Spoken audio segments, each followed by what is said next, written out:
Welcome to the Survive, Scale, Soar podcast. Hear and learn through the success of others how to build the life and business you deserve. Learn to overcome failure, what it means to seek out growth, and how to become the best possible version of yourself. And now, here's your host, coach, entrepreneur, husband and father, and author of the #1 best-selling book, Survive, Scale, Soar, Jeremy Williams. And welcome back. This is Jeremy Williams. You're tuning into the Survive, Scale, Soar podcast, the podcast for the entrepreneur built by entrepreneurs. Today is going to be a great show. A reminder of today's episode moves you, makes you think differently, makes you laugh, or you know it may help someone. Be sure to share it. I'm excited about today's special guest, Robert Peterson. Robert Peterson is the host of the Add Value to Entrepreneurs podcast and co-founder of the Add Value to Life coaching. Robert helps entrepreneurs shift their mindset and reach their dreams. He started out in Christian ministry as a church planner, pastor, and mentor. He began his own entrepreneurial journey after 20 years of ministry and aimed to help individuals use tools he'd gathered. Robert is trained in conflict coaching, relationship coaching, speaking, and training. He uses his vast toolbox to coach business owners as they struggle and aim to grow their businesses to the next level. With over 20 years of coaching leaders, Robert offers a unique perspective guiding professionals to get out of their own way as he helps them see what is written on the instructions outside the box that they're sitting in. Robert Peterson, welcome to the show. Well, Jeremy, man, thanks for having me. Robert, so our audience has a little perspective of where you're coming from today. Can you give us a short version of your journey to where you're at? The short version. So I spent 20 years in Christian ministry, 10 of that as basically a church planner, but basically a coach of Colombian pastors. My wife and I lived in Bogota, Colombia for 10 years, and I was basically coaching Colombian pastors in, growing their church and basically running their church like a business. And then spent 10 years as a missions pastor here in Colorado and traveled the world, got to see all kinds of ministries all around the world and in a lot of different places, which was, it was my dream job in the prime. And then the dream part of it went away. And so made the decision to go into business for myself and use my talents for coaching and helping people directly. And it took about a year to figure out that I didn't want to work for companies and corporations, that I really wanted to serve entrepreneurs and more one-on-one with business owners. Created a group business model, group coaching model that really creates a mastermind as well as coaching environment. And it's just been a kind of a roller coaster ever since.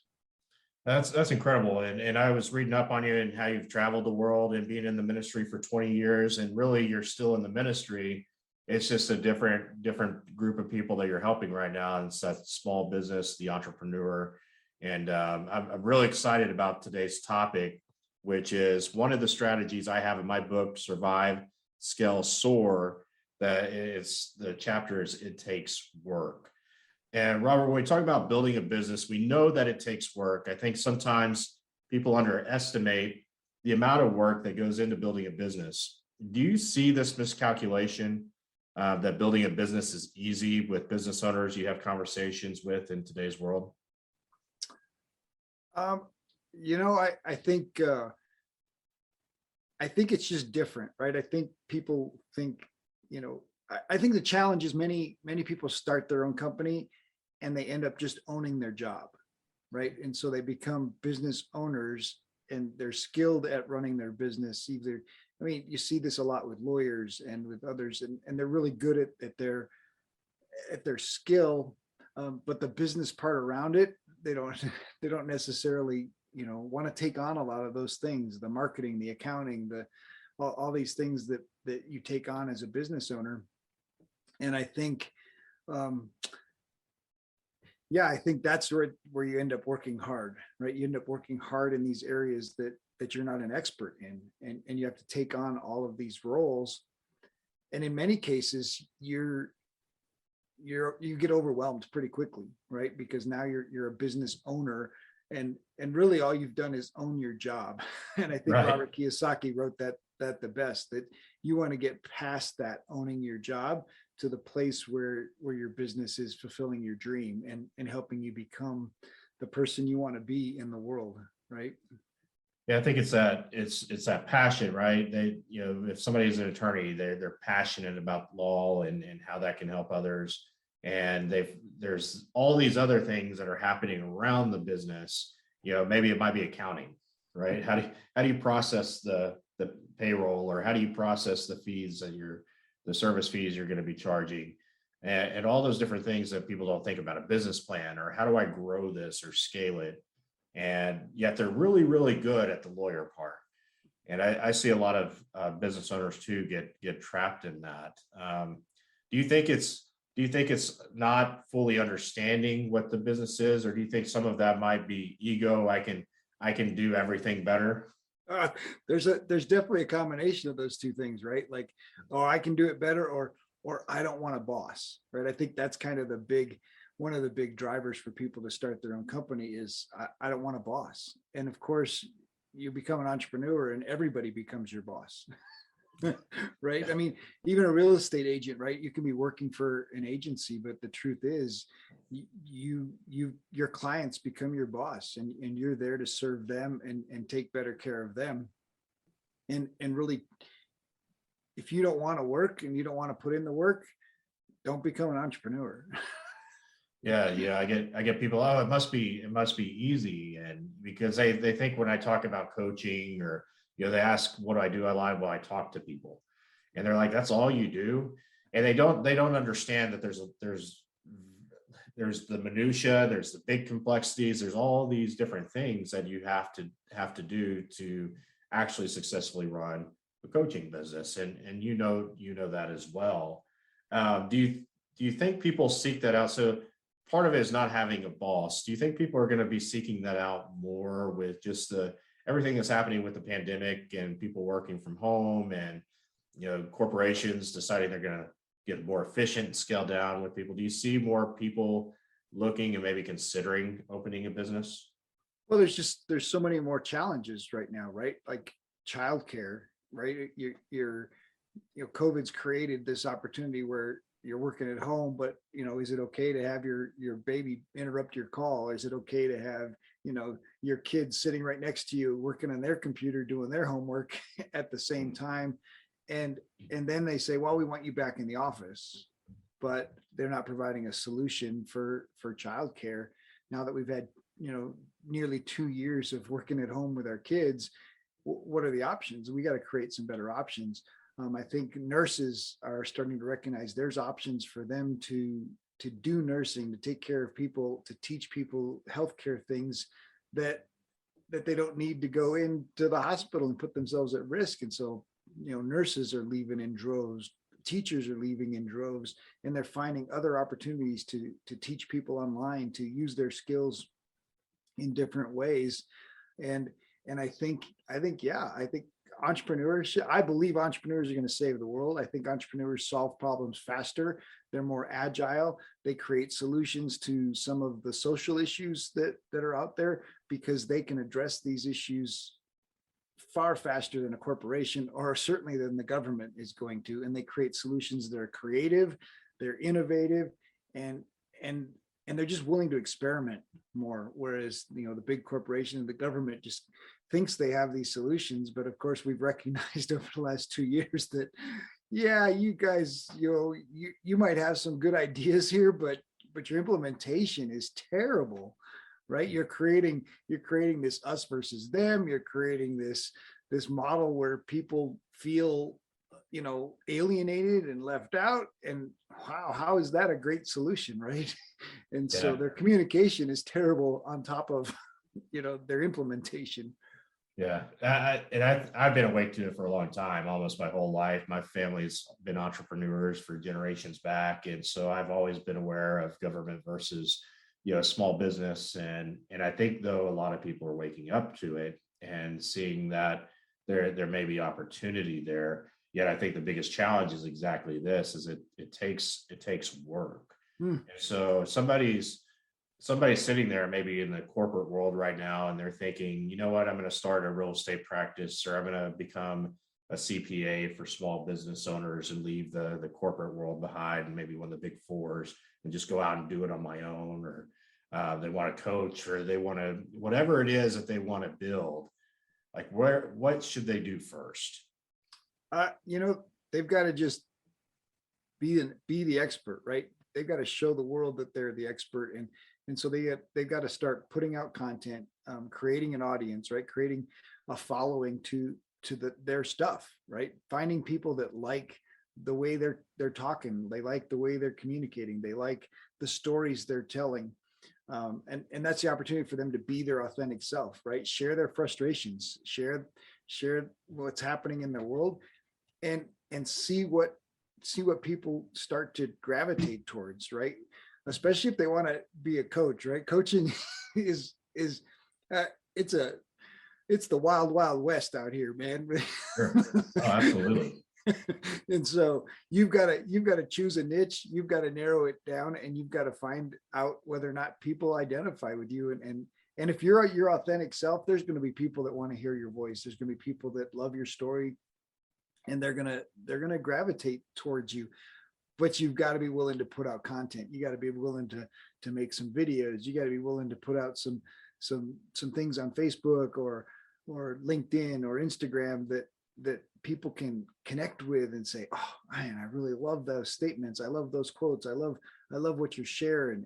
And then you can, figure out, how do I monetize this, right? How do I bring these people into my network so that I can scale it and pay the bills with it? Yeah, absolutely. That's the difference, right? You can have a passion, but does it generate an income, right? I heard something in there you were talking about, and you hit on it a few times, and I've been on your website, and you talk about stories. Tell me more about that. Like, everybody has a story, is that correct? Oh, of course, we have multiple stories, right, in our experience, and I think, one of the challenges for people to transition from this corporate world, right, where they're getting a paycheck, they have a sense of security, to being out on their own, is the story they tell themselves, right? What do you believe about yourself? What do you believe about your capability of earning money outside of a paycheck, right? What do you believe about people paying you for the stories that you're sharing? And I think we have to change that. Most of us have to change the story we believe about ourselves. And in order to change that story, you've got to understand how your past is impacting the choices that you're making, right? What do you believe about money? What do you believe about your capabilities? What is your self-image, right? And those stories, maybe there's a trauma, maybe there's things that have happened in your past that you need to let go of and change the story that you're telling yourself. The bottom line is, to be an entrepreneur, you can't be a victim. And if you're telling yourself a victim story, right, the world is happening to me and I'm getting all beat up, and my job I don't like, and I don't like all these things, and I don't like all these things that are so easy to become a victim in, right? And so you've got to change the story to where, instead of the world is happening to you, you've got to figure out, how is the world happening for you? And that's powerful. And can you say that again? Yeah. How instead of looking at the world happening to you, right, which is a victim viewpoint, you need to look at how the world is happening for you. How is the world conspiring for your good? Very, very powerful. It's going from victim to victor. Oh, absolutely. So, somebody gets to that place where they look at their past, and they say, well, I can't do it because of this, and they're holding on to this baggage and everything else. What is one way or one strategy that you've found to be effective when you're talking with your clients to help somebody release themselves of that? Well, and you mentioned it right there, victor or victim, right? How can I be a victor in this story I'm telling myself, even if they've experienced trauma?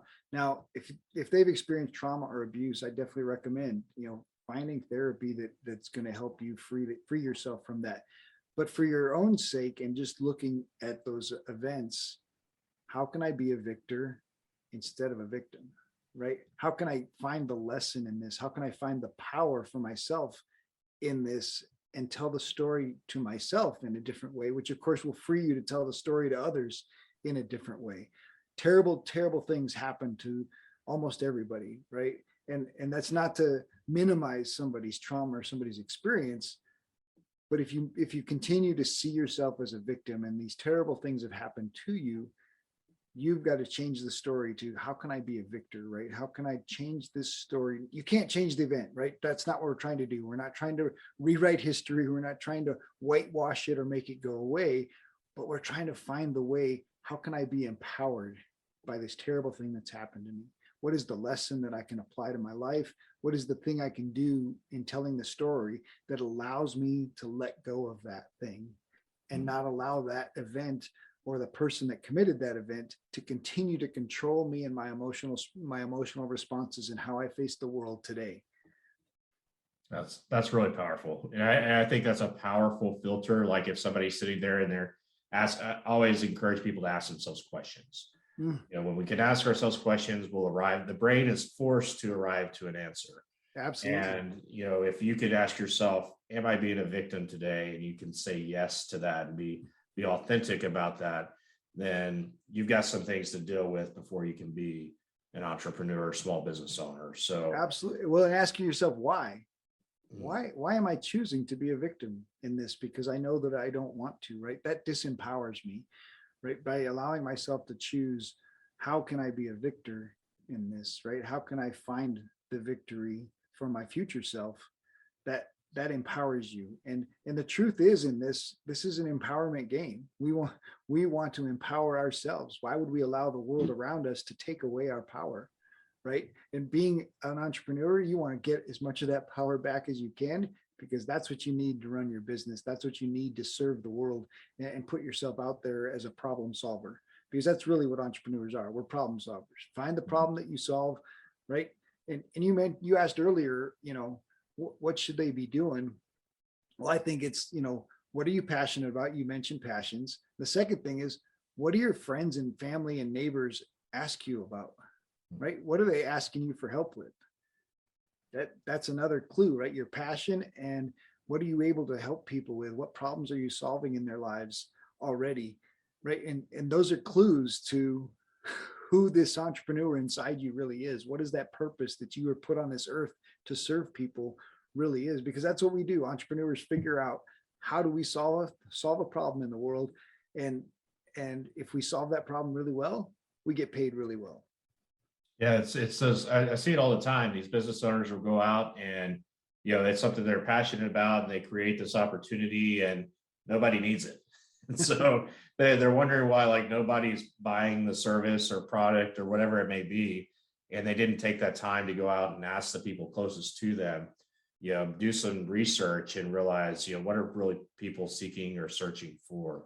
That's powerful. Yeah, that or their niche just isn't narrowed down enough. If you know that you can solve a problem, you're just missing the right audience, right? And so those kind of are the two pieces, right? What is the problem that you really solve, and who really needs it? And if you combine those two things together, you'll have work to do, right? Like Zig Ziglar, you know, says, if you can help enough people get what they want, you're going to get plenty of what you want. Yeah, exactly. Ziglar is, man, he is a man before his time. It's just great knowledge there.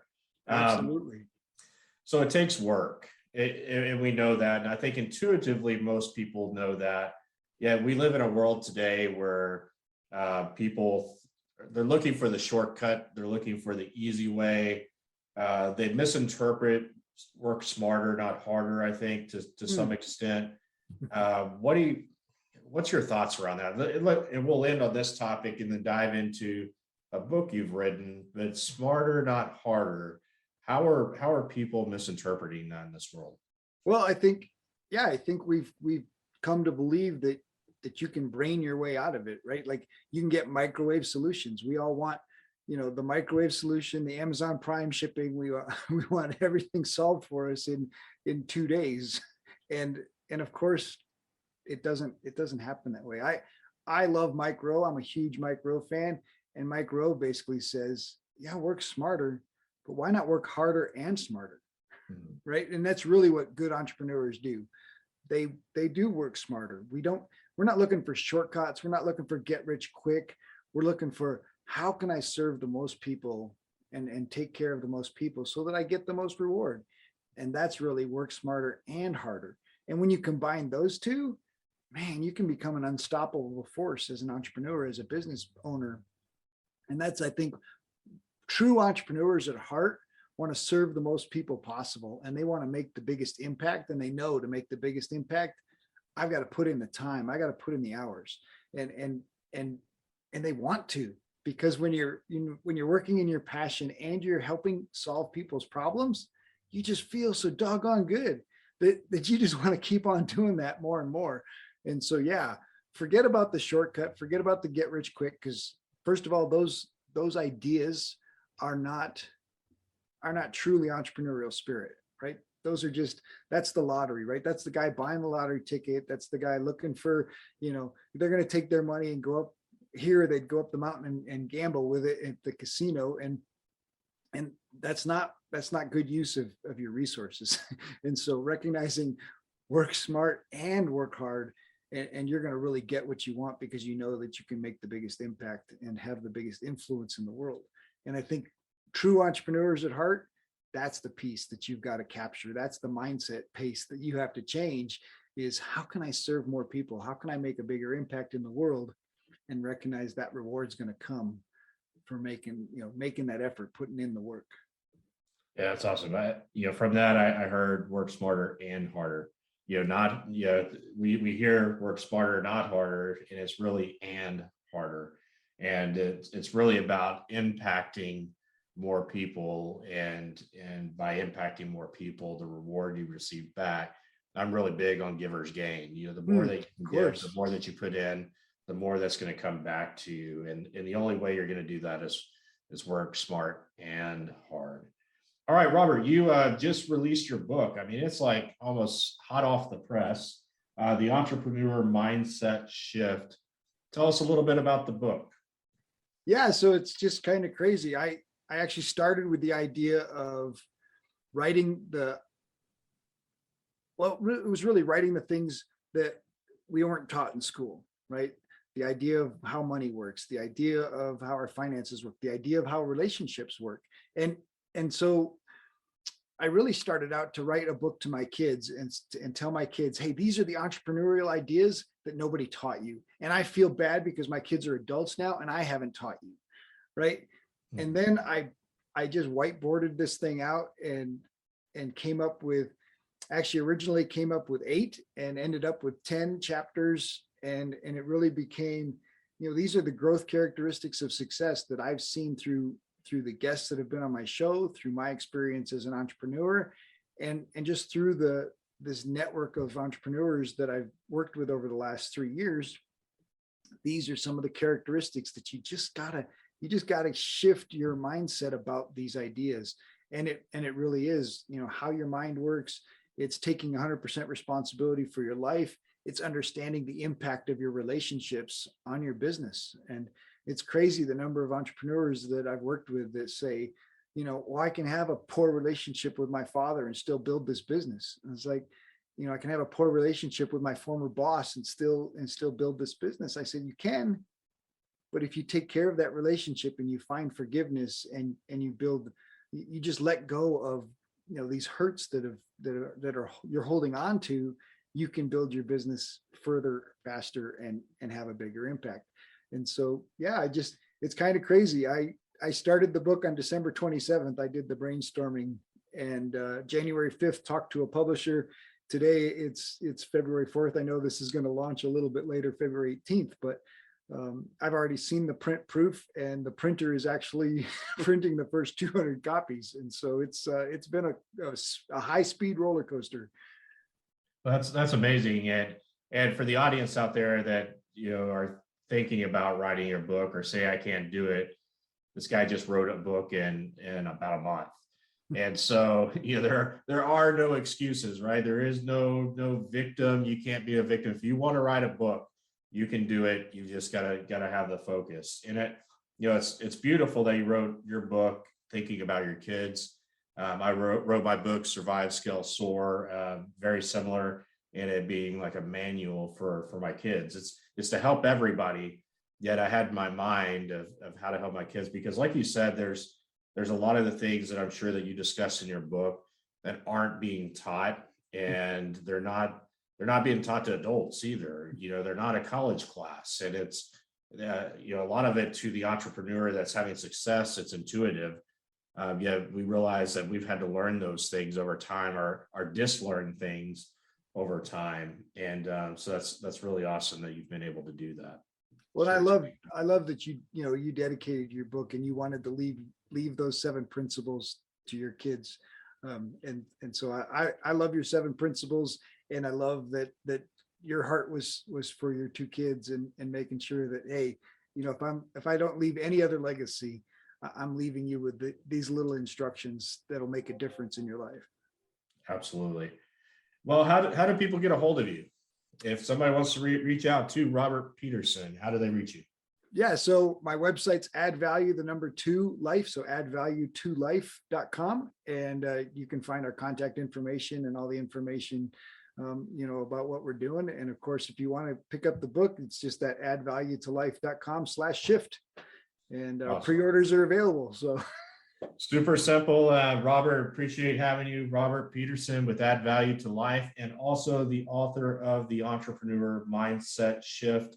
Get your book ordered today off his website, addvaluetolife.com. Thank you again, Robert.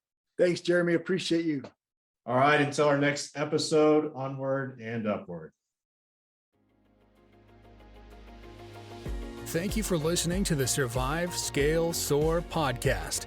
If you heard something that made a difference in your life today, share it with someone that might benefit, and subscribe so you don't miss the next episode. Learn more about the host of this podcast and coaching services offered by Red Hawk Coaching by visiting www.redhawkcoaching.com.